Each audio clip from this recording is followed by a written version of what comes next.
Hi, ഇന്നത്തെ video ഞാൻ മൾച്ചിങ്ങിൽ കൃഷി ചെയ്ത കാന്താരിയെക്കുറിച്ചാണ്. ഞാൻ കുറച്ച് പച്ചമുളക് മൾച്ചിങ്ങിൽ കൃഷി ചെയ്തിരുന്നു. അതിൻ്റെ കൂടെ പരീക്ഷണത്തിനായിട്ട് കുറച്ച് കാന്താരിയും കൃഷി ചെയ്തു. എന്നാൽ 100% വിജയമായിരുന്നു. കാന്താരിയുടെ തൈകൾ ഇവിടെ തന്നെ ഉൽപ്പാദിപ്പിച്ചതാണ്. ആദ്യം മൾച്ചിങ്ങിൽ കൃഷി ചെയ്തപ്പോൾ അതിന് കുറച്ച് അടിവളങ്ങളൊക്കെ ഇട്ടിരുന്നു. പിന്നീട് ഒരു വളങ്ങളും ചെയ്തിട്ടില്ല അതിന്.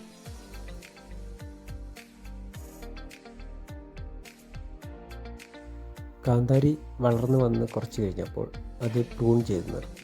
പിന്നീട് ധാരാളം ശീലങ്ങൾ അതിലുണ്ടായി വന്നു. ആരൊക്കെയോ പറഞ്ഞു കാന്താരിക്ക് മാർക്കറ്റിൽ 1000 രൂപ മുതൽ 800 രൂപ വരെ റേറ്റ് ഉണ്ടെന്ന്. അതായിരുന്നു കാന്താരി കൃഷി ചെയ്യാൻ ഞങ്ങൾക്കുണ്ടായ മോട്ടിവേഷൻ. ഞാൻ കാന്താരിയുമായി കടയിൽ ചെന്നപ്പോഴാണ് അറിയുന്നത് അവിടെ കാന്താരിക്ക് 150 രൂപയെ റേറ്റ് ഉള്ളത്. എന്നാലും കുഴപ്പമില്ല, മനസ്സിനൊരു സന്തോഷം. ഞാൻ പോലും അറിയാതെ ഞാനൊരു കർഷകനായി മാറിയിരിക്കുന്നു.